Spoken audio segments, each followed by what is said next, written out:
ये फैन ने अपना असली चेहरा नहीं दिखाया था, इसलिए कियान बाओ उसे पहचान नहीं पाया। आध्यात्मिक चाय की चुस्की लेने के बाद कियान बाओ आश्चर्यचकित हुए बिना नहीं रह सके और उन्होंने गुआंगहे प्रांत की चाय की तुलना में वानक्सिंग द्वीप की चाय की प्रचुरता की प्रशंसा की। आखिरकार चाय घर गपशप करने की जगह है। यह अफवाह फैली कि कियान बाओ लाखों पहाड़ों के दूसरी ओर स्थित महान यू देश से हैं, जिसके कारण कई लोगों ने कियान बाओ से आग्रह किया कि वे उन्हें महान यू देश की परिस्थितियों के बारे में बताएं। ये साधक, जिनमें से अधिकांश वांशिंग द्वीप पर पैदा हुए थे, कभी भी इसे छोड़कर नहीं गए।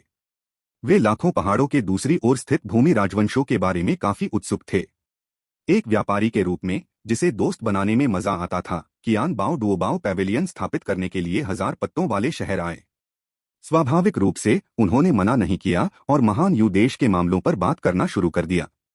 उन्होंने आत्मा भक्षण संप्रदाय के शासन के तहत लोगों के कष्टपूर्ण जीवन से शुरू किया, जिसने गुआंगहे और डोंगशी प्रांतों पर कब्जा कर लिया था। महान यू देश के राजा ये संत की आसन्न मृत्यु और 3 मार्क्विस के बीच उत्तराधिकार के संघर्ष तक। चूंकि ये फैन गुआंगहे प्रांत की वर्तमान स्थिति के बारे में उत्सुक था, उसने अपने लिए एक बर्तन में चाय बनाई और सुनना शुरू कर दिया। जब उन्होंने सुना कि सम्राट यू का उपनाम भी ये है, तो उन्हें जुड़ाव का एहसास हुआ। ये उपनाम होने के कारण निश्चित रूप से कई उत्कृष्ट लोगों ने इस पारिवारिक नाम को साझा किया। फिर भी जब कियान बाओ ने बताया कि 3 महान मार्क्विस के नाम लॉर्ड युआनझो, लॉर्ड वेनचेंग और एक अनोखी महिला मार्क्विस हैं, जिन्हें थाउजेंड लीफ मार्क्विस के नाम से जाना जाता है, तो ये फैन को अंततः कुछ अजीब बात नजर आई। 1000 पत्ती मार्क्विस एक महिला थी। अनजाने में ही आधी रात होने वाली थी। जैसे ही कियान बाओ अपनी बात खत्म करने वाले थे, ये फैन बोला, कृपया जारी रखें, मैं आपके लिए एक और चाय बनाऊंगा। ये फैन ने बिना किसी मिश्रण के सीधे ही ज्ञानवर्धक चाय का एक बर्तन तैयार कर लिया। कियान बाओ थोड़ा उलझन में था। यह आदमी तो उसे बात खत्म ही नहीं करने दे रहा था। आखिर यह कौन था? वह दुकानदार है? किसी ने ये फैन की स्थिति पहचान ली? एक क्षण विचार करने के बाद कियान बाओ ने बैठने का निर्णय लिया। उसे हमेशा ऐसा लगता था कि उसने ये फैन को पहले कहीं देखा है, हालांकि उसे पूरा यकीन था कि वह इस आदमी से कभी नहीं मिला था। जल्द ही ये फैन चाय का एक बर्तन लाया और उसे कियान बाओ के सामने रख दिया। जब कियान बाओ ने पहला घूंट चखा तो वह चौंक गया। उसने आश्चर्य से ये फैन की ओर देखा। बात करते रहो, मैं बाद में तुम्हारे लिए एक और बर्तन बनाऊंगा। कियान बाओ को एहसास हुआ कि उसकी मुलाकात एक महत्वपूर्ण व्यक्ति से हुई है। हालांकि उसे नहीं पता था कि यह व्यक्ति महान यू देश के मामलों में इतनी दिलचस्पी क्यों ले रहा है, पर उसे पता था कि उसे बड़ी कामयाबी मिल गई है। इसलिए उसने फिर से बातचीत शुरू कर दी। 3 मार्क्विस पहले 2 सम्राट यू के प्रत्यक्ष वंशज थे। उनकी साधना का स्तर 1000 पत्ती वाले मार्क्विस जितना ऊंचा नहीं था, लेकिन वे कोर फॉर्मेशन चरण में थे। मुख्य बात यह थी कि यह अफवाह थी कि इन दोनों मार्क्विस के पीछे नवजात आत्मा चरण के साधक उनका समर्थन कर रहे थे, जिससे वे सम्राट यू के पद के लिए सबसे योग्य प्रतियोगी बन गए। अंतिम थाउजेंड लीफ मार्क्विस 10 वर्ष से भी अधिक समय पहले प्रबल जन्मजात प्रतिभा और ग्रैंड प्रिंसेस के समर्थन के साथ सामने आया था। वह 100 वर्ष की आयु से पहले ही कोर फॉर्मेशन स्टेज के शिखर पर पहुंच गई थी। यदि कोई बाहरी हस्तक्षेप न होता तो उसके नए सम्राट यू बनने की संभावना सबसे अधिक होती। हालांकि अब वह सबसे कमजोर दावेदार थी। इस हद तक प्रताड़ित की अदालत में बहुत कम लोग अब भी उसका समर्थन कर रहे थे। ऐसा कहा जाता है कि पिछले वर्ष एक शक्तिशाली व्यक्ति ने आक्रमण कर थाउजेंड लीफ मार्क्विस को गंभीर रूप से घायल कर दिया था। यदि ग्रैंड प्रिंसेस ने उसे बचाने के लिए अपना बलिदान न दिया होता तो वह मर जाती। यह अज्ञात था कि वह अपनी चोटों से उबर पाई थी या नहीं। अगले ही पल ये फैन के मन में हत्या का इरादा जाग उठा। चाय की दुकान में बैठे ग्राहकों ने ये फैन के आभामंडल का विरोध करने के लिए अपनी पूरी ताकत झोंक दी, तनाव में घुट रहे थे। ये फैन को देखते हुए उनकी आंखें भय से भरी हुई थीं। यह आदमी कौन था और 1000 पत्तों वाले शहर में ऐसा शक्तिशाली व्यक्तित्व कब प्रकट हुआ? इस बीच ये फैन चाय घर के अजीब माहौल से बेखबर था, क्योंकि उसके दिमाग में 1000 पत्ती मार्क्विस की मौत की खबर घूम रही थी। 1000 पत्ती वाला मार्क्विस, जिसका उपनाम ये था, लगभग 1 दशक पहले ही प्रकट हुआ था। इन जानकारियों को मिलाकर ये फैन को यकीन हो गया कि 1000 पत्तों वाली मार्क्विस उसकी बहन ये शियाओ शियाओ थी। जब उसकी बहन ये शियाओ शियाओ को साधना के लिए ले जाया गया तो ये फैन ने सोचा कि वह अमरता की साधना करने जा रही है। लेकिन किसने सोचा होगा कि वह एक शाही राजवंश की उत्तराधिकारियों में से एक बन जाएंगी। इसमें कोई आश्चर्य नहीं कि उनके प्रारंभिक साधना संसाधनों में शाही राजवंश की आभा को विकसित करने की विधि भी शामिल थी। हालांकि ये फैन को इस बात का कोई अंदाजा नहीं था कि ये शियाओ शियाओ के पास सम्राट यू का वंश कैसे है, लेकिन वह जानता था कि किसी को भी उसकी बहन को धमकाने की अनुमति नहीं है। यहाँ तक कि अगर यह पूरे राजवंश के खिलाफ भी होता तो भी इसमें कोई अंतर नहीं होता। हे परिवार, इकट्ठा हो जाओ, ये फैन की उग्र आवाज पूरे हजार पत्ती शहर में गूंज उठी। हजार पत्तों वाले शहर के सभी साधक आकाश की ओर देख रहे थे, उनकी निगाहें ये फैन पर टिकी थीं। ये परिवार के मुखिया में इतना क्रोध क्यों उत्पन्न हुआ? उस समय चाय घर में बैठे किसानों ने अंततः ये फैन को ये परिवार के मुखिया के रूप में पहचान लिया। उसी समय कियान बाओ ने भी ये फैन को पहचान लिया। हरे सांप के परिवार का मुखिया ये परिवार, ये दानशी नवजात आत्मा चरण तक कब पहुंची? कियान बाओ के कान में एक संदेश पहुंचा, अगर तुम हजार पत्तों वाले शहर में डुओबाओ मंडप का विस्तार करना चाहते हो तो सीधे प्रभारी व्यक्ति के पास जाओ। वे तुम्हें सबसे अच्छी जगह बताएंगे। उनसे कहो कि यह मेरी तरफ से है। ये फैन कियान बाओ के सामने चाय की दो पत्तियां प्रकट हुई। ज्ञानोदय चाय, ये फैन द्वारा कियान बाओ के लिए इनाम। हजार पत्तों वाले शहर में ये फैन का वचन ही कानून था। अगले ही क्षण दो और आकृतियां आसमान में उड़ गईं। दो और नवजात आत्मा अवस्था आभाएं उत्सर्जित हुईं। ये जिनतियन और ये जिनक्यू दौड़कर ये फैन के पास पहुंचे। उन्होंने ये फैन को पहले कभी इतना क्रोधित नहीं देखा था। ये परिवार के साधकों और निजी सैनिकों को इकट्ठा करो, मेरे साथ दयु राज्य चलो। तुम्हारी चाची को धमकाया गया है। ये फैन ने ये जियाओक्सियाओ की दुर्दशा साझा की। तीन नवजात आत्मा अवस्था साधकों के क्रोध ने पूरे हजार पत्ती शहर में कंपन पैदा कर दिया। हे परिवार, इकट्ठा हो जाओ। 12 जादुई हथियार वाली उड़ने वाली नौकाएं, 100 से अधिक कोर फॉर्मेशन स्टेज साधक और सैकड़ों फाउंडेशन एस्टेब्लिशमेंट स्टेज साधक की आभाओं ने हजार पत्ती वाले शहर को दबा दिया, जिससे शहर के साधक भय से कांपने लगे। वस्तुतः संपूर्ण ये परिवार, जिसमें महिला साधक भी शामिल थीं, चल पड़ा। इस बिंदु पर साधकों के समूह को एहसास हुआ कि उन्होंने ये परिवार को कम करके आका था। इस ताकत के साथ वे पहले से ही पूर्वी क्षेत्र में सर्वोच्च शक्ति थे। उड़ने वाली नौकाएं अंधीन समुद्रों को पार कर गईं और दीर्घायु संप्रदाय के साधकों से मिली, जो भी वहां पहुंचे थे। जैसे ही ये जिन्हाई को यह समाचार मिला, उन्होंने दीर्घायु संप्रदाय के साधकों को एकत्रित किया। यद्यपि दीर्घायु संप्रदाय ये परिवार की उच्च स्तरीय युद्ध शक्ति का मुकाबला नहीं कर सका, फिर भी साधकों की संख्या के मामले में वे ये परिवार से कहीं आगे थे। हवा में 30 जादुई हथियार से लैस प्रभावशाली उड़ने वाली नावें लटकी हुई थीं। ये परिवार ने 10,000 सितारों वाले द्वीप के सभी लोगों के सामने अपनी शक्ति का प्रदर्शन किया। जब वे पहली बार 100,000 पर्वतों पर आए तो ये परिवार बेहद सतर्क था, लेकिन वापस लौटने पर वे पूरे आत्मविश्वास के साथ आगे बढ़े। 4 नवजात आत्मा अवस्था आभाओं ने यह सुनिश्चित किया कि कोई भी राक्षस रास्ते में अपना चेहरा दिखाने की हिम्मत न कर सके। ये परिवार तेजी से दयु साम्राज्य की राजधानी झोंगशान प्रांत की ओर आगे बढ़ा। अन्यत्र झोंगशान प्रांत और थाउजेंड लीफ सिटी में साधना कक्ष में ये शियाओ शियाओ के शरीर से ज्वाला की धाराएं उठीं, जिससे उसकी चोटें ठीक हो गईं। चांदी के बालों से भरे सिर वाला एक बुजुर्ग व्यक्ति एक तरफ से चिंतित होकर ये शियाओ शियाओ को देख रहा था। जब ये शियाओ शियाओ ने अंततः अपनी साधना तकनीक का उपयोग करना समाप्त कर दिया, तो बूढ़ा आदमी जल्दी से उसके पास आया और उसके मुंह में एक अमृत भर दिया। अमृत लेने के बाद ये शियाओ शियाओ के बेहद पीले चेहरे पर अंततः लालिमा लौट आई। दादी, मैं ठीक हूँ। ये जियाओ जियाओ जमीन से उठने के लिए संघर्ष कर रही थी। कोर फॉर्मेशन के शिखर पर एक साधक को हिलने डुलने में भी कठिनाई हो रही है। यह दर्शाता है कि ये शियाओ शियाओ की चोटें कितनी गंभीर थीं। ज्यो ज्यो, शायद हमें हार मान लेनी चाहिए। ये लू, जिसे ये शियाओ शियाओ दूसरी दादी के नाम से भी जानती थी, ने धीमे स्वर में बात की। दूसरी दादी, अगर हम अभी हार मान लें तो क्या आपको लगता है कि वे मुझे अकेला छोड़ देंगे? यद्यपि ये शियाओ शियाओ गंभीर रूप से घायल थी, फिर भी उसने निराशा के कोई लक्षण प्रदर्शित नहीं किए। एक बार जब उत्तराधिकार का संघर्ष शुरू हो जाता है तो पीछे हटने का कोई रास्ता नहीं बचता। फिर भी ये शियाओक्साओ हार नहीं मानना चाहता था। अगर वो मर भी गई तो क्या हुआ? जिंदगी तो बस एक जिंदगी है। अगर उसे कोई सहारा न मिला तो क्या होगा? तो फिर जिंदगी को पूरी तरह संघर्ष पर ही निर्भर रहने दो। ये लू चुप रही।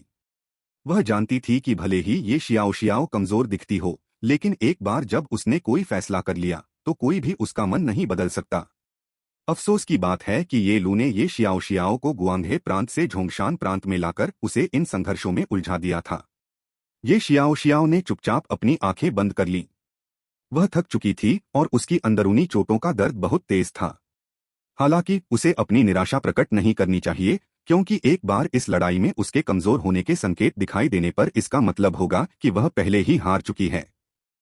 3 दिन बाद सम्राट यू अपने उत्तराधिकारी की घोषणा करेंगे। ये शियाओ शियाओ को कम से कम कुछ ताकत हासिल करनी थी, कम से कम वह लोगों को अपनी वर्तमान स्थिति नहीं दिखाने दे सकती थी। भाई, मैं तुम सबको जरूर ढूंढ लूंगा। जब से आत्मा भक्षण संप्रदाय ने गुआंगहे प्रांत पर हमला किया, ये शियाओ शियाओ जितनी जल्दी हो सके गुआंगहे प्रांत की ओर वापस भागी। लेकिन ये परिवार बिना कोई खबर छोड़े गायब हो गया था। इन वर्षों के दौरान ये शियाओ शियाओ, ये फैन और अन्य लोगों के बारे में कोई भी खबर खोज रहा था। ये परिवार ही थे जिनके कारण वह उत्तराधिकार के अधिकार को जब्त करना चाहती थी। कोर फॉर्मेशन चरण में एक साधक के रूप में उसकी शक्ति बहुत कमजोर थी। केवल दायु राज्य की शक्ति का उपयोग करके ही ये परिवार का शीघ्रता से पता लगाना संभव हो सका। हालांकि दयु राज्य की शक्ति प्राप्त करने के लिए उसे ये शियाओ शियाओ को दयु राज्य की रानी बनना पड़ा। 3 दिन बाद दयु साम्राज्य में 6 घंटियां गूंजने लगीं। अधिकतम 9 छल्ले सम्राट के परिवर्तन या सम्राट यू की मृत्यु का प्रतीक थे। 6 रिंग दूसरे सबसे ऊंचे स्तर की थीं। आज सम्राट यू अपने उत्तराधिकारी की घोषणा करेंगे। सम्राट यू 2000 साल से ज्यादा जीवित रहे थे। नवजात आत्मा अवस्था का साधक भी 2000 साल तक ही जीवित रह सकता है।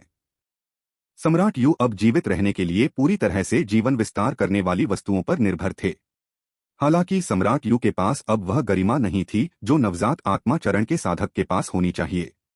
हालांकि एक पतला ऊंट भी घोड़े से मोटा होता है।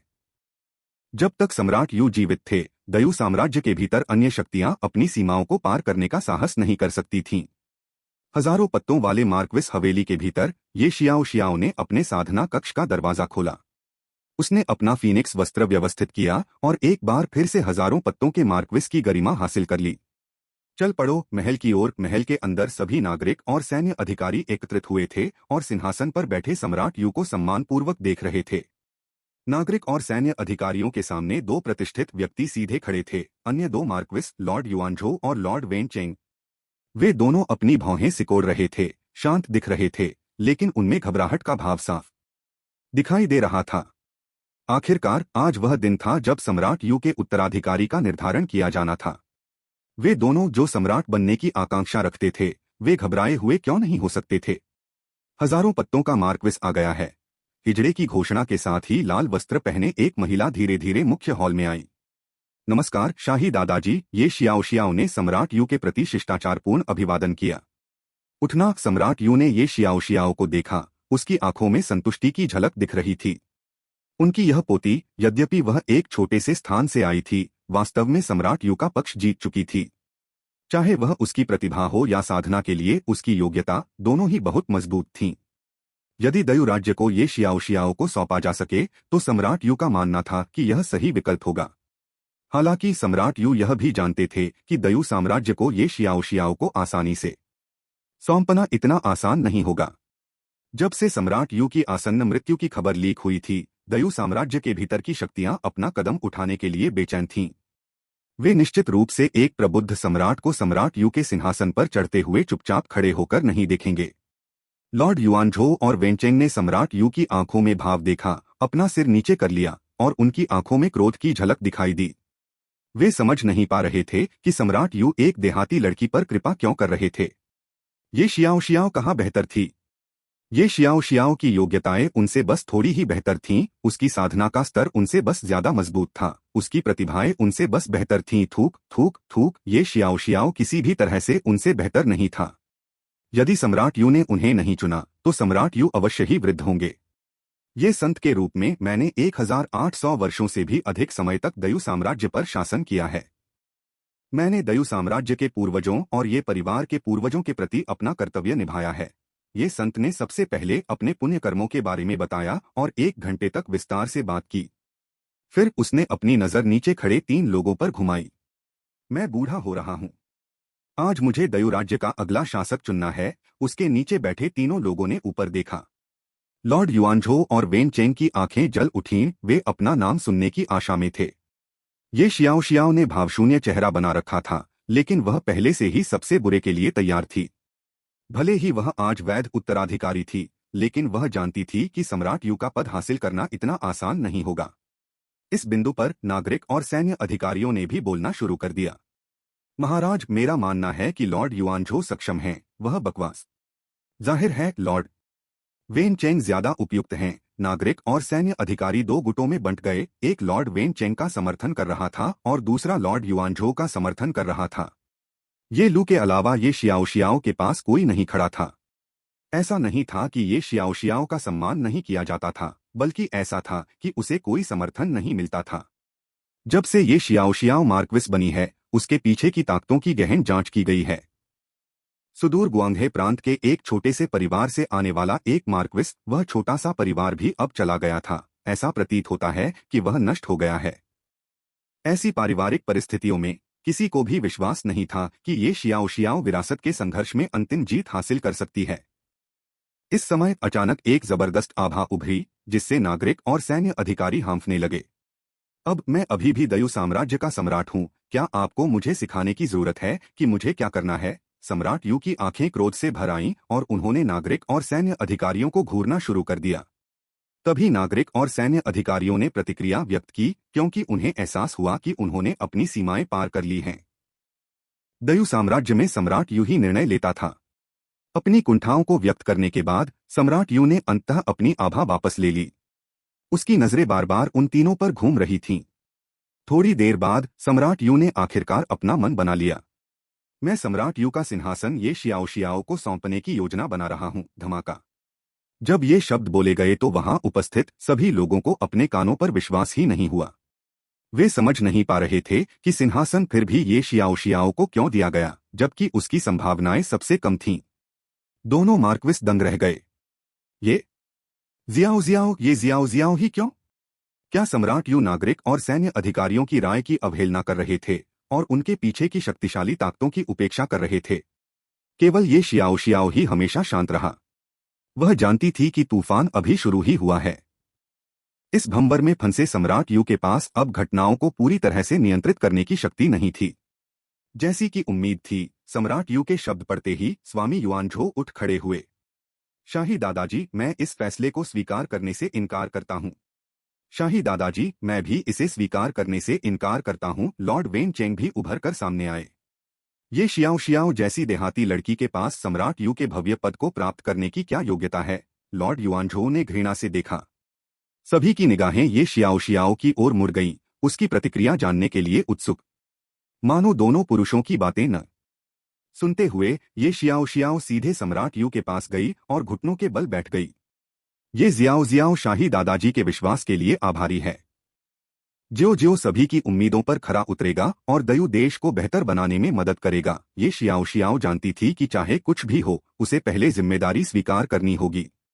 बहुत अच्छा, अगर आप तैयार हैं तो आप ही अगले सम्राट यू होंगे। सम्राट यू खड़े हुए और दृढ़ता से कहा। इस समय लॉर्ड युआनझो और लॉर्ड वेन चेंग के चेहरे पर अभिव्यक्ति खट्टी हो गई। उन दोनों को एहसास हो गया कि इस दिन सम्राट यू को अपना मन बदलने के लिए राजी करना असंभव था। हालांकि सम्राट यू का पद छोड़ने का विचार भी प्रश्न से बाहर था। राजा दादाजी, मुझे लगता है आप उलझन में हैं। पहले आप आराम क्यों नहीं कर लेते? बिल्कुल शाही दादाजी। शायद आपको कोई भी फैसला लेने से पहले थोड़ा सोचना चाहिए। इस प्रकार दोनों व्यक्तियों ने अपने असली इरादे प्रकट कर दिए। आप दोनों को लगता है कि मैं कोई कार्रवाई करने में असमर्थ हूँ, है ना? सम्राट यू को बहुत क्रोध आया। उसने अपनी हथेली उठाई और उन दोनों पर वार किया। आध्यात्मिक ऊर्जा एक साथ फूट पड़ी, जिससे उन पर भारी दबाव पड़ा। जैसे ही ऐसा लगा कि दोनों का हिंसक अंत हो जाएगा, दो परछाइयां अचानक उनके सामने प्रकट हो गईं। उनके हाथों के हल्के से ऊपर उठने से सम्राट यू का हमला हवा में गायब हो गया। नवजात आत्मा अवस्था में दो साधकों की आभा भी पूरी तरह से बढ़ गई। आत्मा भक्षण करने वाले पूर्वज, श्वेत अश्व संघ के पुराने पूर्वज। अप्रत्याशित रूप से इन दोनों के पीछे खड़े लोग आपकी आत्मा से हैं। भक्षण संप्रदाय और व्हाइट आर्स एसोसिएशन। यह आत्मा भक्षण संप्रदाय गुआंगहे प्रांत के संप्रदाय से भिन्न नहीं है। हालांकि यह आश्चर्य की बात है कि यह नवजात आत्मा चरण तक पहुंच गया है। हालांकि ऐसा लगता है कि यह अभी अभी एक सफलता है, लेकिन नेसेंट सोल स्टेज तो नेसेंट सोल स्टेज ही है। यह कोर फॉर्मेशन स्टेज से बिल्कुल अलग स्तर पर है। दूसरा है व्हाइट आर्स एसोसिएशन, जो दयु देश के शीर्ष संप्रदायों में से एक है। सम्राट यू, हो सकता है कि हम अतीत में आपके बराबर न रहे हों, लेकिन क्या अब भी आपके पास लड़ने की शक्ति है? श्वेत अश्व संघ के पुराने पूर्वज ने सम्राट यू की ओर देखा और हल्के से कहा। यद्यपि उनकी आयु 1500 वर्ष से अधिक है, फिर भी सम्राट यू की तुलना में वे अपेक्षाकृत युवा हैं। आत्माभक्षी पूर्वज की आकृति तो और भी घमंडी है। उसके शरीर से समय समय पर जीवित आत्माओं के अंश निकलते रहते हैं, जिससे देखने वालों को भय लगता है। सम्राट यू, आज यह पद लॉर्ड वेन चेंग को सौंपना बुद्धिमानी होगी।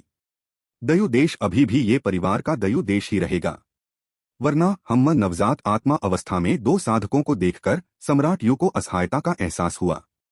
क्या तुम दोनों ने कभी सोचा है कि सिंहासन हथियाने के लिए उनकी मदद लेना अपने घर में भेड़िए को आमंत्रित करने के समान है? सम्राट यू की टिप्पणी के जवाब में लॉर्ड वेन चेंग ने तिरस्कार दिखाया। सम्राट यू के सिंहासन के बदले में मुझे लगता है कि दो प्रांतों के लोगों का बलिदान करना बहुत ही उचित है। दो प्रांतों के लोग? सम्राट यू का चेहरा तुरंत लाल हो गया। उन्होंने जीवन भर दयु देश के लिए संघर्ष किया था और केवल 10 प्रांतों पर ही कब्जा कर पाए थे। अब लॉर्ड वेन चेंग ने उनके 2 प्रांत अनायास ही दे दिए हैं। सम्राट यू इसे कैसे स्वीकार कर सकते थे? ठीक है, ठीक है, ठीक है। आज मैं देखूंगा कि मेरे दयु देश से कौन घास का एक तिनका या एक पेड़ ले जा सकता है। सम्राट यू ने अपने शरीर को सीधा किया, जिससे मध्यवस्था वाली नवजात आत्मा का साधना स्तर प्रकट हुआ। यद्यपि श्वेत अश्व संघ के पुराने पूर्वज और आत्मा भक्षण करने वाले पूर्वज ने कहा कि सम्राट यू अब सक्षम नहीं थे, लेकिन जब उन्होंने वास्तव में कार्रवाई की, तब भी उनकी आंखों में स्थिति की गंभीरता झलक रही थी। तीनों आकृतियां आकाश की ओर दौड़ी। यदि साम्राज्य के भीतर नवजात आत्मा अवस्था साधकों के बीच एक महान युद्ध हुआ, तो सभी अधिकारी, नागरिक और सैन्य दोनों नष्ट हो जाएंगे। जब नवजात आत्मा साधक लड़ रहे थे, भगवान वेन चेंग और भगवान युआनझोउ ने ये शियाओ पर अपना भयावह इरादा साधा। क्या तुम सच में मानते हो कि तुम एक देहाती सिर्फ इसलिए राजगद्दी जीत सकते हो क्योंकि शाही दादाजी तुम्हारा समर्थन करते हैं? बेतुका, ये शियाओ ने उन दोनों को ठंडेपन से देखा। शब्दों को बर्बाद क्यों करें, चलो लड़ते हैं। ये शियाओ के हाथ में एक उच्च श्रेणी की जादुई उड़ने वाली तलवार दिखाई दी। तलवार तकनीक आकाश फीनिक्स तलवार। लड़ाई तुरंत भड़क उठी। कुछ ही देर बाद ये शियाओ, जो युद्ध के बीच में था, अचानक अकड़ गया, मुंह में खून थूक दिया और आसमान से गिर पड़ा। ये शियाओ शुरू में घायल हो गई थी और अब उसकी चोट फिर से उभर आई है। ये लू ने जल्दी से ये शियाओ को पकड़ लिया और दोनों व्यक्तियों को सावधानी से देखने लगा। इसी समय एक और आकृति आकाश से गिरी। सम्राट यू की आकृति जमीन से ऊपर आने के लिए संघर्ष कर रही थी। उसका पुराना व्यवहार बहुत पहले ही खत्म हो चुका था, अस्तव्यस्त, फिर भी उसका राजसी वैभव बरकरार था। श्वेत अश्व पूर्वज और आत्मा भक्षक पूर्वज भी नीचे उतरे, उनके चेहरे पर सहजता थी। उन्हें लगा कि उन्होंने सही दाव लगाया था। सम्राट यू अब पहले वाले सम्राट यू नहीं रहे। अब वह एक कमजोर बूढ़ा आदमी था। ये शियाओ लड़खड़ाते हुए अपने पैरों पर खड़ी हुई और सम्राट यू का समर्थन किया। सम्राट यू ने एक कड़वी मुस्कान दिखाई। उन्होंने कभी नहीं सोचा था कि उनके जीवन के अंतिम समय में एक उत्तराधिकारी, जो उनकी अपनी पोती भी नहीं थी, अंत में उनकी देखभाल करेगी। ज्यो शाही दादाजी को तुम्हें इस भंवर में नहीं घसीटना चाहिए था, सम्राट यू ने हताश होकर कहा। राजा दादाजी, बेकार होना मेरी गलती है। ये शियाओ कभी भी अपनी असफलताओं का दोष दूसरों पर नहीं डालेगी। यदि किसी को दोषी ठहराया जा सकता है तो वह उसकी अपनी योग्यता की कमी है। ये शियाओ हंसना चाहती थी। काश उसकी पृष्ठभूमि मजबूत होती। उस स्थिति में वह शाही दादाजी और अपनी दादी की रक्षा कर सकती थी। आज तो ऐसा लग रहा था कि उनमें से कोई भी बच नहीं पाएगा। ये जियाओ, तुम तो गुआंगहे प्रांत के एक देहाती आदमी हो जो सम्राट यू बनने का सपना देख रहे हो। तुम भ्रम में हो, लॉर्ड युआनझोउ घमंड से हंसा। अनजान लोगों को लग सकता था कि वह पहले से ही सम्राट यू है।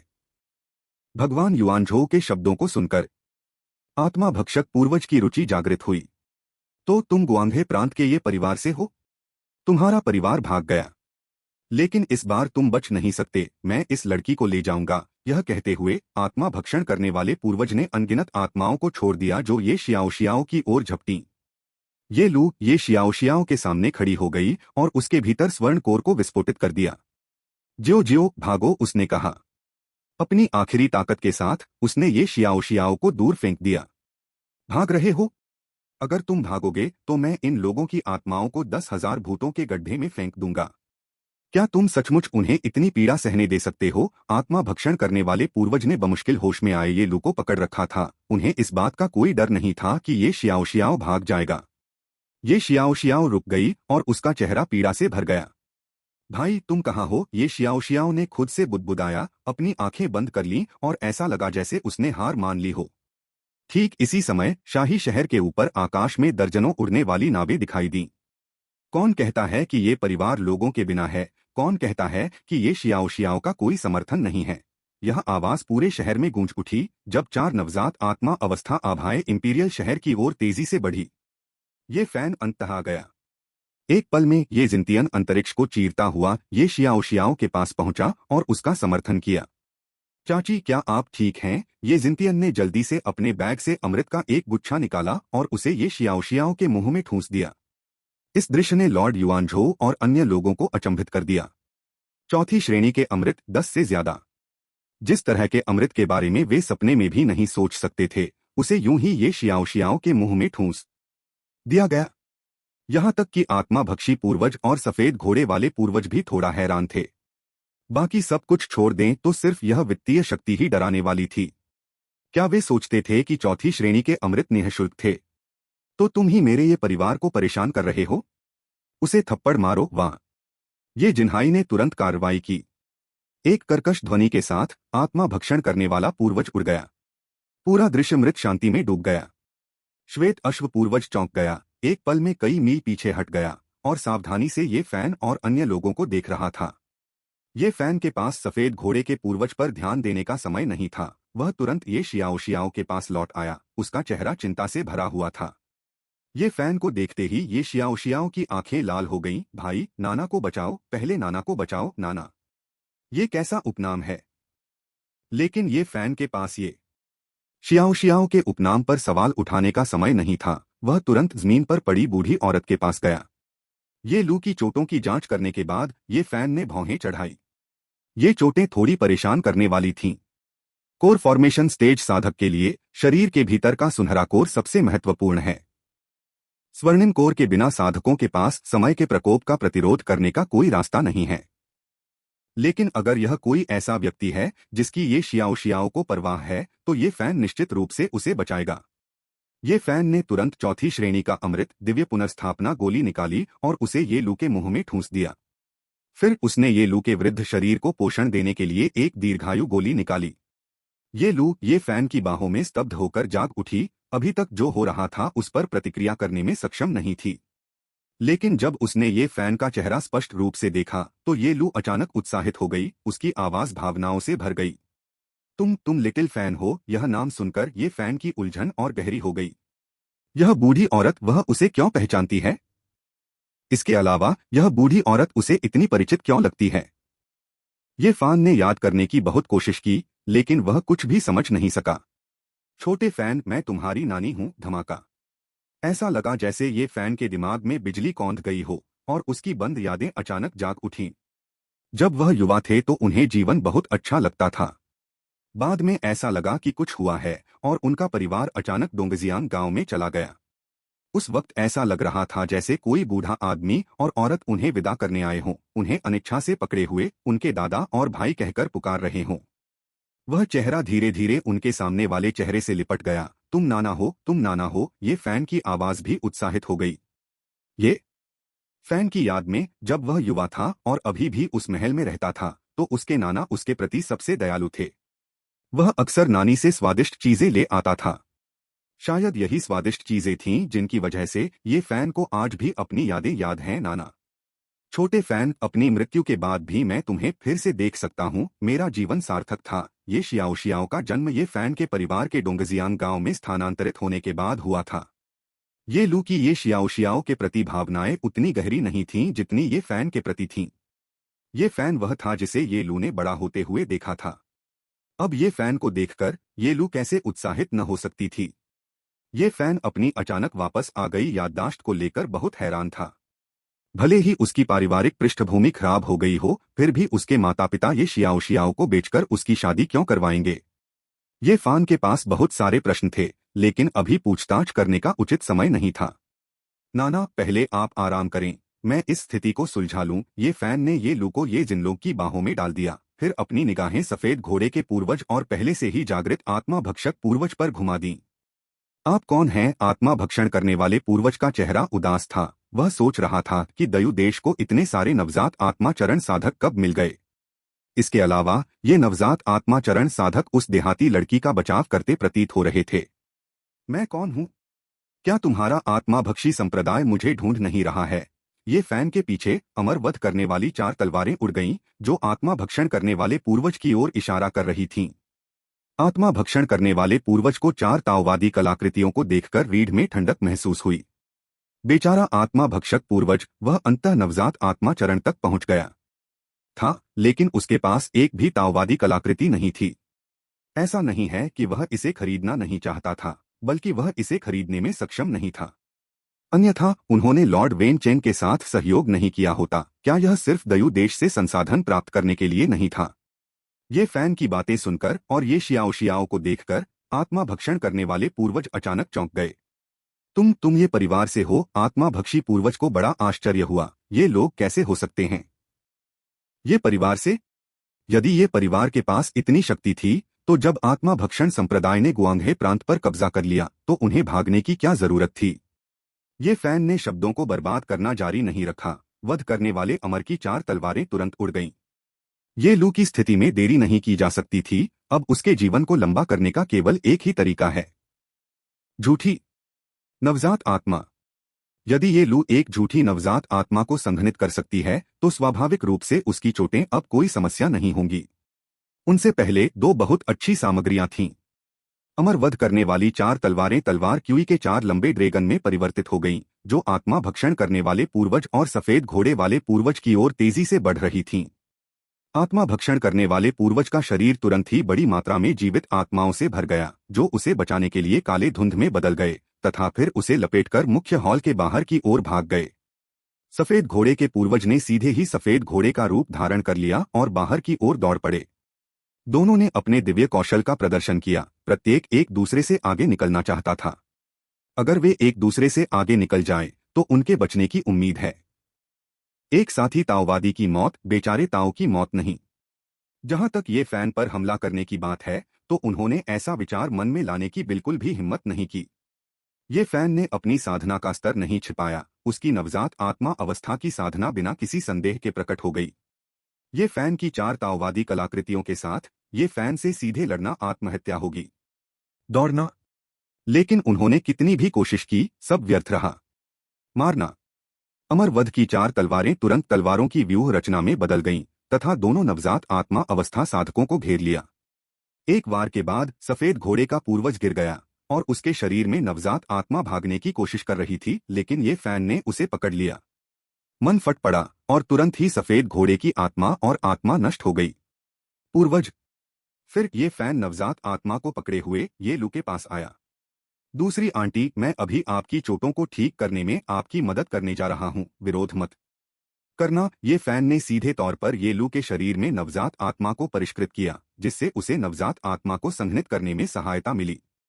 यद्यपि मिथ्या नवजात आत्मा वास्तविक नवजात आत्मा अवस्था से बहुत निम्न है, फिर भी यह जीवन को बढ़ाने के विकल्प के रूप में बहुत उपयोगी है।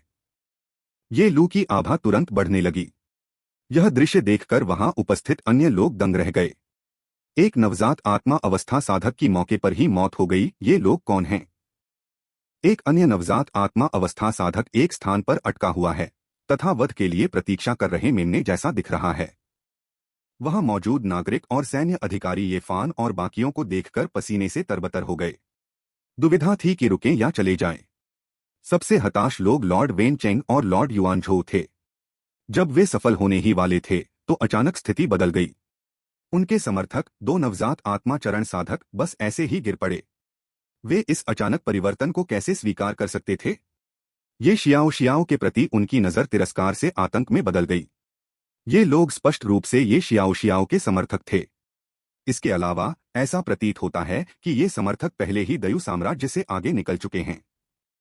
भले ही वे वास्तव में दयु सम्राट बन गए हों, ऐसा लग रहा था कि ये शियाओ चाहे तो उन्हें नष्ट कर सकती है। ये शियाओ शियाओ, आपके पास पहले से ही ऐसी पृष्ठभूमि है, फिर भी आप उत्तराधिकार के लिए क्यों लड़ते हैं? यदि आप सफल होना चाहते हैं तो हम आपको ऐसा करने देंगे। जैसे ही ये लू की आभा धीरे धीरे स्थिर हुई, ये शियाओ शियाओ खड़ी हो गई और उसने अपना फीनिक्स रोब सीधा कर लिया। ये शियाओ शियाओ ने मरते हुए सम्राट यू को गोद में उठाकर उनके पास पहुंचा। शाही दादाजी, बाकी मुझ पर छोड़ दीजिए। ये शियाओ शियाओ ने सम्राट यू को सिंहासन पर बैठने में मदद की, पीछे मुड़कर देखा। लॉर्ड युआनझो और लॉर्ड वेनचेंग, तुम दोनों, क्या तुम अपना अपराध स्वीकार करते हो? उन दोनों को अपने घुटने कमजोर पड़ते महसूस हुए और वे जमीन पर घुटने टेक बैठे। हम अपना अपराध स्वीकार करते हैं, हम स्वीकार करते हैं। महाराज, कृपया हमें छोड़ दीजिए। दोनों ने चापलूसी भरी मुस्कान के साथ ये शियाओ शियाओ को देखा और जीने का मौका देने की विनती की। ये शियाओ शियाओ का चेहरा ठंडा था। तुम दोनों, तुम में अब भी विनती करने की हिम्मत कैसे है? लगता है तुम्हें अपनी गलतियों का एहसास नहीं है। विरासत के लिए लड़ना पूरी तरह से सामान्य है। इसमें जीतने वाले और हारने वाले होते हैं, लेकिन आपको महान यू के खिलाफ साजिश रचने के लिए बाहरी लोगों के साथ कभी भी सांठगांठ नहीं करनी चाहिए। साम्राज्य धमाका। ये शियाओ शियाओ के शब्द वज्र की तरह कड़क उठे, जिससे दोनों अपनी सीटों पर गिर पड़े। इस समय ये शियाओ शियाओ ने एक रानी की गरिमा प्रदर्शित की। लॉर्ड युआनझो ने शर्म से अपना सिर नीचे कर लिया, लेकिन लॉर्ड वेन चेंग ने अपना सिर ऊपर उठाया। उनकी आंखें कड़वाहट और असंतोष से भरी थीं। ये जियाओ शियाओ, तुम्हें हमें सजा देने का क्या अधिकार है? क्या तुमने भी बाहरी लोगों के साथ सांठगांठ नहीं की है?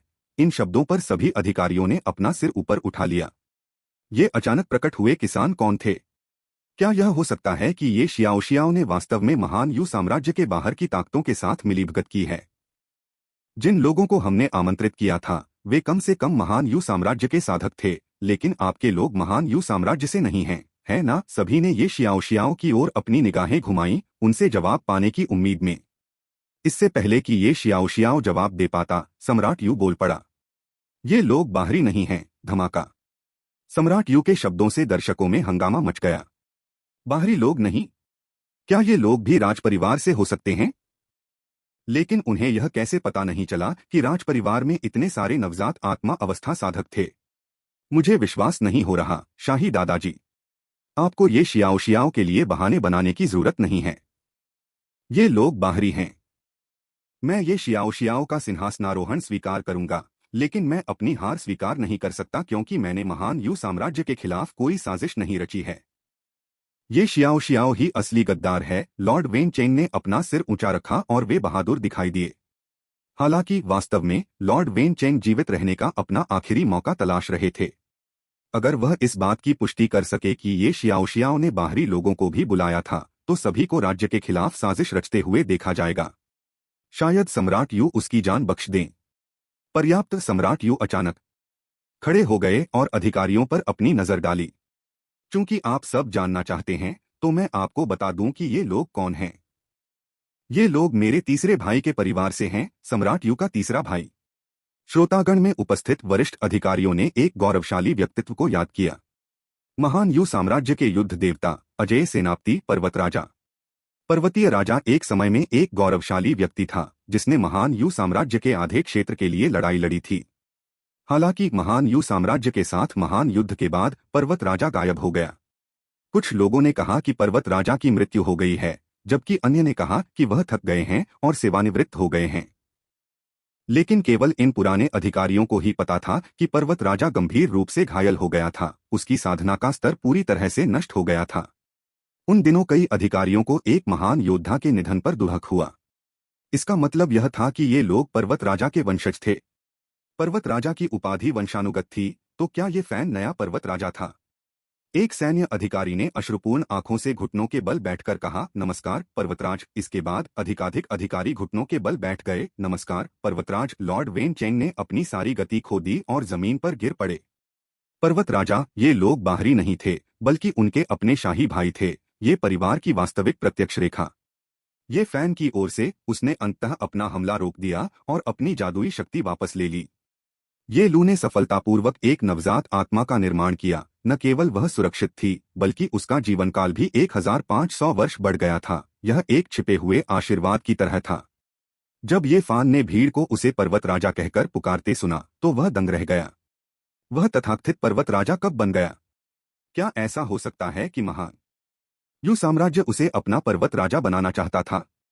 ये फैन की उलझन देखकर ये लू ने उसे इतिहास समझाया। यह पता चला कि जब पर्वत राजा ने अपनी साधना का स्तर खो दिया तो उसने अपने बड़े भाइयों की हिरासत को नजरअंदाज कर दिया और गुआंगे प्रांत में चला गया, एक आम महिला से शादी कर ली और वहीं बस गया। यह वह समय था जब पर्वत राजा का महान यू साम्राज्य के शाही परिवार से संपर्क पूरी तरह से टूट गया था। पर्वत राजा जानता था कि उसके बहुत सारे दुश्मन हैं और ये फैन और अन्य लोगों पर आने वाली विपत्ति को रोकने के लिए उसका पूरी तरह से गायब होना आवश्यक था। बाद में ये लू का सामना ये शियाओ शियाओ से हुआ और तब ये शियाओ शियाओ को उनके साझा वंश के बारे में पता चला। यह जानने पर कि ये फैन का वंश समृद्ध है, ये लू ने उनकी सुरक्षा के लिए अपनी पहचान उजागर नहीं की। यह सब कुछ नाटकीय लगता है, लेकिन जैसा कि ये लू ने बताया, यह सब सच था। महान यू राज्य ये परिवार के नियंत्रण में बना रहा। इसके बाद जो हुआ वह बहुत सीधा था। अपनी तलवार के एक तेज वार से ये फैन ने आत्मा भक्षी पूर्वज को समाप्त कर दिया और कोई भी बचा हुआ सिरा नहीं छोड़ा। यद्यपि सम्राट यू की शक्ति क्षीण हो गई थी, फिर भी वह खड़े होने में सफल रहे। मैं ये शियाओ शियाओ सिंहासन का उत्तराधिकारी घोषित करता हूं, उन्होंने घोषणा की। इसके अलावा पर्वत राजा का वंश वापस आएगा और ये फान नया पर्वत राजा होगा। तुम्हारा निवास अभी भी तुम्हारे वंश का है। अपने अंतिम शब्द कहने के बाद सम्राट यू धीरे धीरे सिंहासन पर बैठ गए, उनकी निगाहें ये फैन की ओर मुड़ गईं। छोटे फैन, मैं समझता हूं कि तुम्हें महान यू साम्राज्य से कोई लगाव नहीं है, लेकिन मुझे उम्मीद है कि अगर साम्राज्य मुश्किलों का सामना करेगा तो तुम मदद के लिए आगे आओगे। यह तुम्हारे दादा की इच्छा नहीं बल्कि एक बूढ़े व्यक्ति की बस एक विनती है, उसने विनती की। सम्राट यू ने ये फैन को गौर से देखा, उससे जवाब पाने की उम्मीद में। वह समझते थे कि यदि उनके पोते ने उनकी सहमति दे दी तो महान यू साम्राज्य कम से कम कुछ और सहस्राब्दियों तक कायम रहेगा। महान यू साम्राज्य के लिए अपना पूरा जीवन काम करने के बाद सम्राट यू अपनी मृत्युशैया पर थे, लेकिन उनके विचार अभी भी अपने राज्य के बारे में थे। ये फान ने धीरे से सांस छोड़ी और दृढ़ता से उत्तर दिया, ठीक है। अच्छा अच्छा अच्छा। सम्राट यू का चेहरा गुलाबी रंग से चमक उठा। फिर धीरे से उसने अपनी आंखें बंद कर लीं। अगले ही क्षण सिंहासन को पकड़े हुए उसका हाथ नीचे खिसकने लगा। जीवन के अंतिम चिन्ह भी उसमें समा गए। शाही दादाजी। बड़े भाई ये लू और ये शियाओ शियाओ उसकी ओर झपटे और हताश होकर उसे पुकारने लगे, लेकिन उनकी चीखें खामोश हो गईं। सम्राट का निधन हो गया है, हिजड़े की तीखी आवाज पूरे मुख्य महल हॉल में गूंज उठी। Boom boom boom boom boom boom boom boom boom. शाही शहर में गूंजती हुई घंटी की 9 ध्वनियां। सम्राट यू का निधन हो गया था। पूरे शाही शहर में नागरिकों की शोकपूर्ण चीखें गूंज उठीं। ये फैन को यकीन नहीं था कि सम्राट यू एक अच्छे रिश्तेदार थे, लेकिन उन्हें यकीन था कि सम्राट यू एक अच्छे शासक थे। यहाँ तक कि वृद्धावस्था में भी, जब उनका नियंत्रण कम हो गया था, वे एक अच्छे शासक बने रहे। 3 दिन बाद ये शियाओ शियाओ सिंहासन पर बैठीं और ग्रेट यू किंगडम के इतिहास में पहली महारानी बनी। सिंहासन संभालने के बाद ये शियाओ शियाओ ने जो पहला काम किया वह था उन लोगों को मृत्युदंड देना जो दंड के पात्र थे। गद्दारों मारे गए। दुर्भावनापूर्ण इरादे वाले लोग मारे गए। 2 प्रमुख संप्रदाय नष्ट हो गए। RLAJ शून्य लॉर्ड्स ये जियाओ जियाओ द्वारा व्यक्तिगत रूप से सबके सामने मारे गए। खून से ये शियाओ शियाओ का फीनिक्स वस्त्र भीग गया, जिससे उसका रूप और भी भयावह हो गया। 2 प्रभुओं को मारने के बाद ये शियाओ शियाओ ने अधिकारियों के एक समूह को खत्म करना जारी रखा जो अतीत में विद्रोही थे। ये शियाओ शियाओ के सिद्धांत के अनुसार कोई भी नहीं बचेगा। ये शियाओ शियाओ के नेतृत्व में ये परिवार के शिष्यों ने कार्रवाई की। यहाँ तक कि ये फैन ने भी मामले को अपने हाथों में ले लिया और व्हाइट आर्स एसोसिएशन और आत्मा भक्षण संप्रदाय का सफाया कर दिया। ये फैन ये शियाओ शियाओ के लिए किसी भी छिपे हुए खतरे को दूर करना चाहता था, ताकि उसे एक स्थिर महान यू साम्राज्य प्रदान किया जा सके। घबराकर महान यू साम्राज्य के सभी प्रमुख संप्रदाय और कुलीन परिवार ये शियाओ शियाओ के प्रति अपनी निष्ठा की शपथ लेने के लिए दौड़ पड़े। अतीत में महान यू साम्राज्य में केवल एक वृद्ध नवजात आत्मा अवस्था अभ्यासी सम्राट यू था, जिसे ये संप्रदाय और कुलीन परिवार नजरअंदाज कर सकते थे। लेकिन सम्राट यू की मृत्यु के साथ महान यू साम्राज्य और भी मजबूत हो गया है। उनके खुफिया नेटवर्क ने यह जानकारी पहले ही हर प्रभावशाली ताकत को दे दी है। अब दयु राज्य में नवजात आत्मा चरण में 4 साधक हैं और वे सभी ये परिवार से हैं। कोई नहीं जानता कि कितने शक्तिशाली लोग गुप्त रूप से मौजूद हैं। विशेष रूप से दयु राज्य के पर्वत राजा का पुनः प्रकट होना, जिसने एक ही प्रहार से नवजात आत्माचरण में 2 साधकों को नष्ट कर दिया, इन संप्रदायों और कुलों को पूरी तरह से भयभीत कर दिया। दयु राज्य को उकसाया नहीं जा सकता। अब वे आत्मा भक्षण संप्रदाय और श्वेत अश्व संघ से घृणा करते हैं। यदि उनका विद्रोह न होता तो दयु साम्राज्य ने इन संप्रदायों और कुलों को निशाना नहीं बनाया होता। यह सब व्हाइट आर्स एसोसिएशन और आत्मा भक्षण संप्रदाय का दोष है। लगभग रातों रात दोनों संप्रदायों की बची हुई ताकतें खत्म हो गईं। तब से दायु साम्राज्य में पनपे 2 संप्रदाय इतिहास बन गए। अब दयु राज्य में केवल एक ही आवाज है, ये परिवार की आवाज, ये शियाओ की आवाज। बधाई हो मेजबान परिवार के मुखिया की शक्ति 1000 गुना बढ़ गई है। सिस्टम की अधिसूचना बजती है जो दर्शाती है कि ये शियाओ ने दायु साम्राज्य पर पूरी तरह से नियंत्रण कर लिया है, न कि केवल सम्राट यू की उपाधि धारण कर ली है। फैमिली पावर मिशन 3 से 4 तक 2000 पावर की आवश्यकता है, अब ज्यादा दूर नहीं। हालांकि शक्ति पुरस्कार एक छोटी सी चीज है। सिस्टम से एक और सूचना ये फैन के दिमाग में गूंजती है। परिवार की द्वितीयक शक्ति प्राप्त करने के लिए बधाई मेजबान राजवंश दयु साम्राज्य। ये फैन की शांति के बावजूद वह प्रसन्न होने से खुद को नहीं रोक सका। जब पहली द्वितीयक शक्ति दीर्घायु संप्रदाय का उदय हुआ तो ये फैन की साधना का स्तर काफी बढ़ गया। अब दूसरी द्वितीयक शक्ति दयु साम्राज्य आ गया है। वह दिव्यता रूपांतरण चरण की सफलता के एक कदम करीब है। सिस्टम चलो समेकित करें। ये फैन की साधना का स्तर फिर से बढ़ गया। वह शीघ्रता से नवजात आत्मा के बाद के चरण को तोड़ देता है। नवजात आत्मा का शिखर। दयु किंगडम अभी भी थोड़ा कमजोर है और इसे आगे विकास के लिए कुछ समय की आवश्यकता है। वह दिव्यता परिवर्तन चरण के करीब पहुंच रहा है।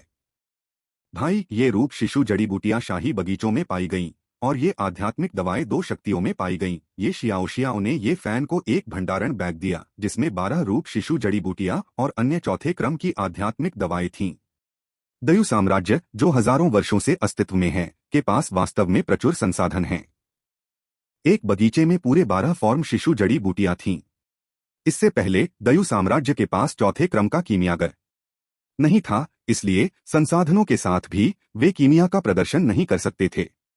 इन साधक राज्यों की तरह जैसे कि दयु राज्य, चौथे क्रम का अमृत या जादुई हथियार प्राप्त करना चुनौतीपूर्ण है।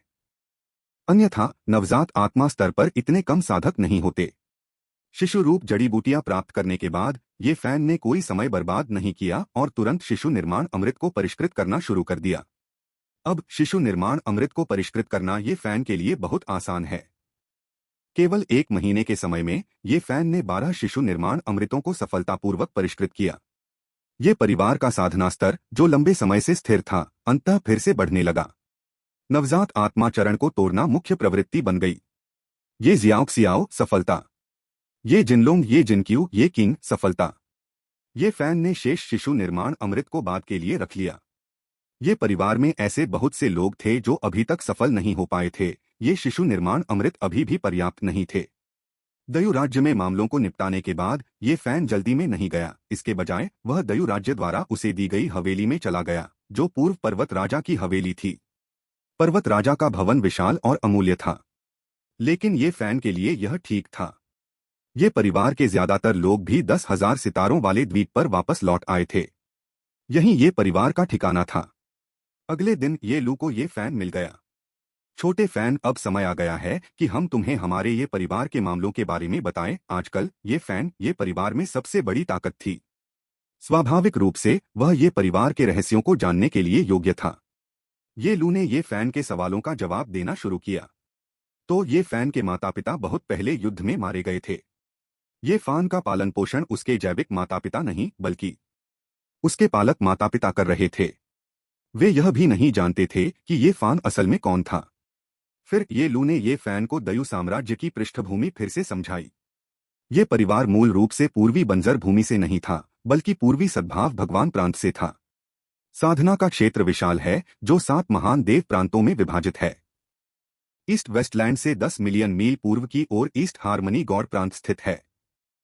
हालांकि एक बार जब ये परिवार पूर्वी बंजर भूमि में चला गया तो वे कभी भी पूर्वी सद्भाव भगवान प्रांत में वापस नहीं लौटे। ईस्ट हार्मोनी गॉड प्रांत में ये कबीले का मुख्य परिवार वंश भी बहुत शक्तिशाली है। ये फैन को मुख्य परिवार की वंशावली के बारे में जानने में ज्यादा रुचि नहीं थी। हाँ, उनका ये परिवार वही है जिसे उन्होंने स्वयं बनाया था, जिसे हजार पत्ती वाला ये परिवार कहा जाता है। जहां तक ईस्ट हार्मनी ये परिवार का सवाल है, वह किसी और का ये परिवार था, ये फैन का ये परिवार नहीं। अंततः ये फैन को निर्भरता राजा के भवन के मुख्य हॉल में ले आया। फिर ये लू ने कुछ हाथ मुहरे लगाई और ये फैन के सामने एक छेद दिखाई दिया। ये फान को गुप्त कक्ष में ले गए और कक्ष में मौजूद एकमात्र पेंटिंग की ओर इशारा करते हुए कहा, नन्हे फान, यह पेंटिंग पर्वतराज का सबसे प्रिय खजाना है। ऐसा कहा जाता है कि इस पेंटिंग को समझने से कोई भी दिव्य परिवर्तन चरण का साधक बन सकता है। एक खजाना। ये फैन ने ध्यान से उस पेंटिंग को देखा, जिसे 1000 पत्तों वाली तस्वीर के नाम से जाना जाता है। तस्वीर में ठीक 10,000 अनोखे पत्ते थे। पहली नजर में इसमें कुछ खास नहीं लगा। हालांकि ध्यानपूर्वक अवलोकन करने पर पता चलेगा कि हर बार देखने पर पेंटिंग बदलती हुई प्रतीत होती है। इस चित्र में पत्ते हमेशा बदलते रहते थे। ये फैन को यकीन था कि यह तस्वीर एक खजाना थी। हालांकि थोड़ी देर तक इसे देखने के बाद ये फैन कुछ भी समझ नहीं सका। जैसे जैसे वह उसे घूरता रहा, ये फैन धीरे धीरे मोहित होता गया। मंत्रमुग्ध ये फैन को देखकर ये लू चुपचाप गुप्त कक्ष से बाहर निकल गया। ये फैन की नजर में चित्र में पत्ते पेड़ों में बदलने लगे।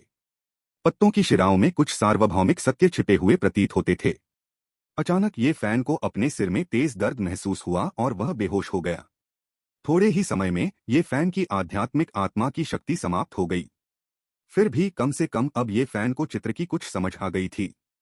यह पेंटिंग संभवतः नवजात आत्मा चरण के साधकों को ब्रह्मांड के सिद्धांतों को समझने में मदद करने के लिए बनाई गई थी। नवजात आत्मा अवस्था में एक साधक के पास एक शक्तिशाली आध्यात्मिक आत्मा होती है और वह स्वर्ग और पृथ्वी को गहराई से समझना शुरू कर सकता है। नवजात आत्मा अवस्था से दिव्यता रूपांतरण अवस्था तक पहुंचने के लिए व्यक्ति को स्वयं से संबंधित एक नियम को समझना होगा। फिर उन्हें इस कानून को अपनी आध्यात्मिक आत्मा में एकीकृत करने की आवश्यकता होती है ताकि यह रूपांतरित हो सके, एक प्रक्रिया जिसे दिव्यता परिवर्तन के रूप में जाना जाता है। इसमें कोई आश्चर्य की बात नहीं है कि यह चित्र साधकों को दिव्य परिवर्तन अवस्था को पार करने में सहायता करता है। यदि कोई इस चित्र में निहित सिद्धांत को समझ ले तो दिव्य परिवर्तन अवस्था तक पहुंचने की संभावना निश्चित रूप से बढ़ जाएगी। इस चित्र में सिद्धांत लकड़ी का नियम होना चाहिए। हालांकि इस सिद्धांत को समझना आसान काम नहीं है।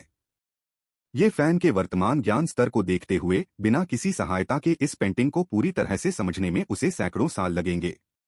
100 साल एक लंबा समय है, लेकिन ये फैन के पास एक तुरुप का पत्ता है। ज्ञानवर्धक चाय व्यक्ति के ज्ञान को बढ़ा सकती है और सिद्धांत को समझने की प्रक्रिया को बहुत तेज कर सकती है। इस पेंटिंग को इस समय ये फैन की सबसे बड़ी फसल माना जाना चाहिए। 1000 पत्तों वाली तस्वीर पैक करने के बाद 10,000 सितारों वाले द्वीप पर लौटने का समय आ गया था। ये जियाओक्सियाओ टूट चुका था और ये लू झूठी शिशु अवस्था में था। नवजात आत्मा स्तर पर 2 साधकों का होना दयु राज्य को स्थिर करने के लिए पर्याप्त है। हालांकि कुछ विचार विमर्श के बाद ये फैन ने दयु साम्राज्य और थाउजेंड के बीच एक लंबी दूरी की टेलीपोर्टेशन सरणी बनाने का फैसला किया, लीफ सिटी। इस तरह दोनों स्थान पूरी तरह से एक दूसरे से जुड़ सकेंगे। गुआंगहे प्रांत में आत्मा भक्षण संप्रदाय का सफाया कर दिया गया था और ये फैन ने 1000 पत्ती बाजार के पुराने स्थल का पता लगा लिया था। टेलीपोर्टेशन सरणी यहीं बनाई जाएगी। इसके अलावा गुआंगहे प्रांत में थाउजेंड लीफ मार्केट को पुनः खोला जा सकता है। 1 महीने बाद जब गुआंगहे प्रांत में 1000 पत्तों वाला बाजार पुनः दिखाई दिया तो गुआंगहे प्रांत के किसानों को ऐसा महसूस हुआ मानो वे सदियों पहले की दुनिया में आ गए हों। 1000 पत्ती बाजार वापस आ गया था और ये परिवार भी वापस आ गया था। ऐसा लग रहा था कि गुआंगहे प्रांत अपने पुराने ढर्रे पर लौट आया है और ये परिवार का शासन चल रहा है। लेकिन आत्मा भक्षण संप्रदाय की तुलना में ये परिवार का अस्तित्व इन कुलों के लिए कहीं अधिक स्वीकार्य था। आत्मा भक्षण संप्रदाय के विघटन का गुआंगहे प्रांत पर बड़ा प्रभाव पड़ा। थाउजेंड लीफ सिटी नामक एक नए बाजार के उद्भव ने भी गुआंगहे प्रांत को काफी प्रभावित किया। हालांकि इनमें से किसी का भी ये फैन पर कोई प्रभाव नहीं पड़ा। 3 अमर द्वीपों में से तीसरे द्वीप में ये फैन ने ज्ञानवर्धक चाय का एक कप पिया और एक बार फिर से 1000 पत्तों वाले चित्र को समझना शुरू कर दिया। प्रत्येक समझ सत्र लंबा नहीं था, लेकिन हर बार कुछ नया सामने आया। सिद्धांत गहन एवं विशाल था। ये फान जल्दी में नहीं था, उसके पास काफी समय था और ये परिवार के पास भी। 1 दिन 1 वर्ष समय बहता रहा। ये परिवार के सदस्यों का साधना स्तर धीरे धीरे बढ़ रहा था। ये फैन का साधना स्तर भी बढ़ रहा था, साथ ही उसके विभिन्न कौशल भी बढ़ रहे थे। 3 साल बाद ये फैन अंततः एक पत्ते के भीतर पैटर्न को पूरी तरह से चित्रित करने में सक्षम हो गया। उसके हाथ की एक लहर से जादुई शक्ति एक पत्ते में संघनित हो गई। पत्ता सजीव था, किसी भी पत्ते की तरह साधारण दिख रहा था। हालांकि यदि कोई अपनी आध्यात्मिक समझ का उपयोग करके इसे देखे तो उसे इसमें एक भयानक शक्ति निहित मिलेगी। ये फैन ने अंततः सिद्धांत को समझने में सफलता प्राप्त कर ली थी। फिर भी सिद्धांत को सफलतापूर्वक समझना अभी भी बहुत जल्दी थी। 10 वर्षों में ये फैन एक साथ दर्जनों पत्तियों का रेखाचित्र बनाने में सक्षम हो गया। जैसे जैसे ये फैन की सिद्धांत की समझ गहरी होती गई, उसकी समझने की गति भी तेज होती गई। 12वें वर्ष में उनकी रसायन विद्या में सफलता प्राप्त हुई और वे चौथे चरण के शिखर पर पहुंच गए। इसके तुरंत बाद उनकी कलाकृति शोधन कौशल भी सामने आ गया। 15वें वर्ष में ये किंग नवजात आत्मा चरण में आगे बढ़ गया। नवजात आत्मा चरण तक पहुंचने के बाद ये किंग ने एक बार फिर ये फैन को माध्यमिक व्यावसायिक कौशल का एक सेट प्रदान किया। हालांकि इस बार संख्या इतनी बड़ी नहीं थी। ऐसा लग रहा था कि ये किंग अपने पिछले जीवन के कौशल की सीमा तक पहुंच गया था और अब और अधिक अनुभव प्रदान नहीं कर सकता था। ये फैन को कोई आपत्ति नहीं थी और उसने चीजों को अपने आप चलने दिया। 20 वर्षों में ये फैन ने जादुई शक्ति का उपयोग करके एक पेड़ बनाया जिसके पत्ते हवा में लहराते थे। उसने इस पेड़ को आंगन में लगाया और आराम से इसकी शाखाओं और पत्तियों की छंटाई की। 25वें वर्ष में ये जिनसेन नवजात आत्मा चरण में आगे बढ़ गया। ये परिवार में नवजात आत्माओं की संख्या बढ़ रही थी। हालांकि ये फैन की साधना का स्तर धीरे धीरे आगे बढ़ रहा था। इसलिए ये फैन 1000 पत्तों वाले शहर में वापस लौट आया और एक बार फिर एक छोटा सा चाय घर खोल लिया।